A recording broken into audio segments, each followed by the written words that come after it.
Hey there, parents. I want to give you some encouragement today as you're going through your parenting journey. And I get a lot of questions about this or people that wish that they could do it better, including me when I'm in the situation. I'm always working on connecting words and how we say things and how we frame things for our kids. Because remember, we want to encourage them to give good responses, but we also have to work on our responses. So this is about things that we can say instead of maybe some of the other things we've said. So and this comes up even in our goals, in our good word, bad word list, some of the other things that you may be working on during the program or after the program so first of all, we always try to word things if we can in the positive. It is much easier to get your child to do something than it is to get them to stop doing something. This is true with ourselves too. If you're trying to eliminate a bad habit, think of what you're going to do instead of that habit. So I want you to think about that in terms of your language. Instead of having goals that say, stop being unkind or don't do this or things like that, we try to word it in the positive. Use kind words. Keep close to your parents instead of don't run away, So it's always an instead of, we're switching it to this. We ask the kids to do a redo. So this is a redo for us too. And it takes practice. Remember that if you're going to stop a cycle of yelling or threats or, negative or lecturing, whatever it is, it's going to take practice. And with practice, it gets easier. So hopefully this video will give you some ideas. You also have some in your workbook, your parent workbook that you got with your training. It has connecting words in the de-escalation section. So instead of telling your child to be quiet or stop talking, there's a couple of ways that you can handle that. So instead, you're going to want to say things like, please speak softer. Please lower your voice. Please try again with a different tone or with a quieter tone or with a kinder tone. With the stop talking, because I know I have a lot of kids I work with that are kind of incessant chatters or question askers. So you can ask them to tell you 2 more things about a subject. You can say that you are only going to listen to one more argument or one more negative thing, or you can direct them to something positive. Can you tell me 3 things that you did like about your day? So directing the conversation to what you want them to say or do. This takes some thought process on our side as the adults, because we have to actually think about what it is we want them to do. And let's say they're doing an activity, it's a big mess. So instead of saying, what a mess,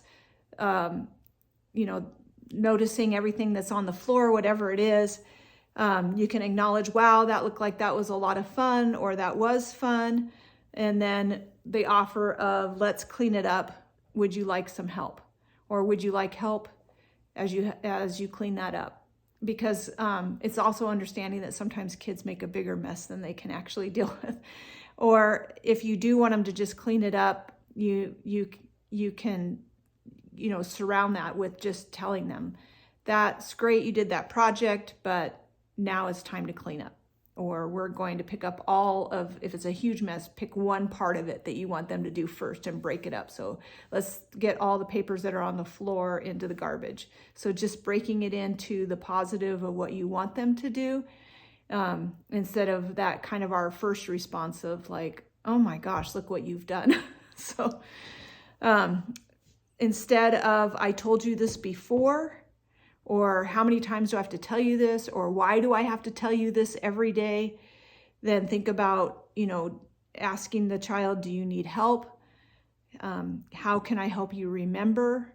Would it help you remember if I wrote it down? I can see you don't like it when I have to tell you this. How can I help you remember?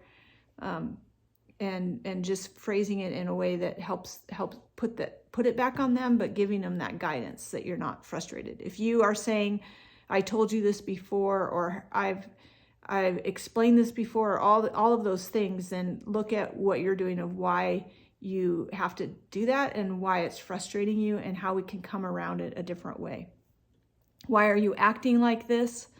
Or if kids are fighting, stop that fighting, or stop I can tell you're getting frustrated, or stop it, you're starting to get mad, all of those.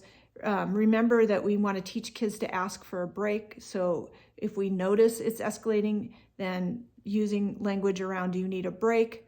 Or let's take a break. Sometimes we have to be more directive the higher the escalation is. If kids are fighting with each other, it's like, hey, we need a break. You go over here, you go over here, instead of just stop fighting or stop arguing, those kind of things. Stop crying. I don't tell kids to stop crying, but when they're doing a Calm Plus 5, sometimes that's the last phase before they start to calm down, is they will cry. Sometimes kids, when they're telling you something, will cry. So just acknowledging, like, I can see that you're really upset. And if it's been like they're just kind of stuck in whatever it is they're upset, you can move them forward. So in a Calm Plus 5, when the kids are crying, I a lot of times will direct parents to, that it's okay. Like, we don't have to talk them out of it. But just remind them, if they've been kind of feel stuck in it, like they can't get through it, that once you are able to be calm and are not crying, then we'll start the timer. Or, I can see you are upset. It's okay that you're upset. Is there anything we can do about that right now? And if there's anything we want to do to move them forward. Remember, in all of your language, that our goal is, usually to acknowledge the emotion behind it.